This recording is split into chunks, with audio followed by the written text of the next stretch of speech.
Hey there guys, Redtail Ray. Sorry for the video absence, but my family and I just moved into a beautiful place out into the country, and I'll be going over probably quickly here in the next few weeks a couple of the chainsaw videos I've been wanting to do because I finally have woods in my backyard and I've got a big monster in my front yard I want to tear down. But today's video I want to share with you is something I think everybody should know how to do. It's what to do if you find a nail in your tire. I got a nail or a screw or something that's been ground down. In this particular circumstance, and it's not always the case, usually you won't notice a flat tire until it's actually flat, but when you find a nail or a spike in your tire, it's good to just go ahead and address that right away. Now the way we do that is, because it's so close to the sidewall here, this would be the sidewall of the tire, that it'd come on this curve, so you wouldn't want to actually take this tire off and patch it or even plug patch it. It's just too close to the sidewall. They couldn't, no shop would, I don't think, in their right mind hopefully, would guarantee a patch job. So what you want to do here is you want to plug it. Now with a plugging kit you can get from your local hardware store, automotive store, you can find these at Walmart. These are super sticky TrueFlate refill.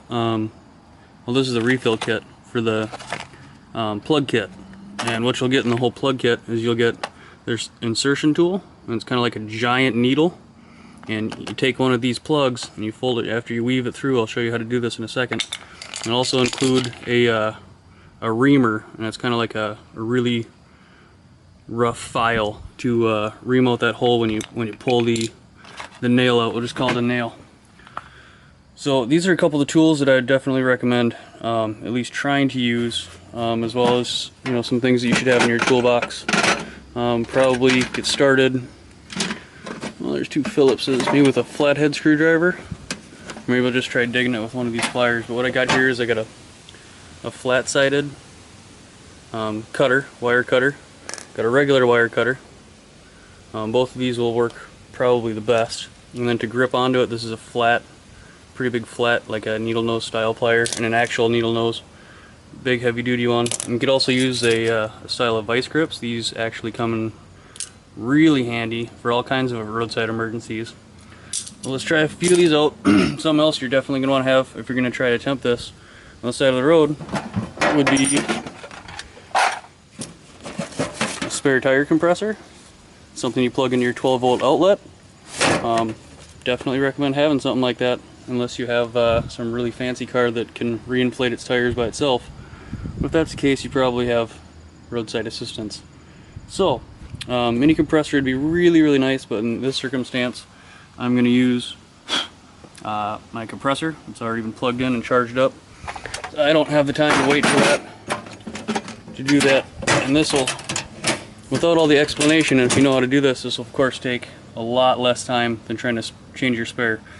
This will also work in a backup, or as a backup opportunity, if you can't access your spare or your spare is flat.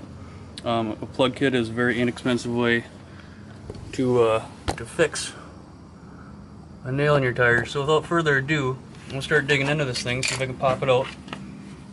Wearing safety glasses right now, definitely recommend protecting your eyes. You never know it's going to fly out of that hole when you start pulling that thing out. Let's see if I can get in here. Yeah, and that is this is a screw. Let me zoom in on this. See the threads there? It's actually coming out a lot easier than I thought it would be. It's angled in this direction, so in the direction of the sidewall, which kind of makes me a little bit nervous. But also at the same time, these treads are probably thick enough where it may have just gone through the tread, and we're going to skip this whole video. And that's the case.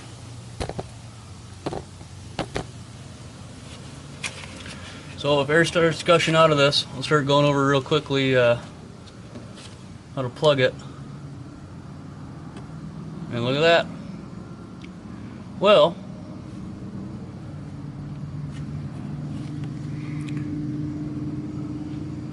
so I went in at an angle like this towards the sidewall of the tire, and it did not actually puncture the tire. So that's good for me, bad for my video.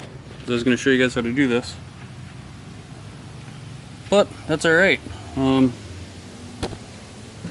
got off lucky that time, I guess. So I guess I won't be filling a flat tire today. But if I were, I guess maybe getting pretty dirty right now. Shucks. Whole video kit started for nothing.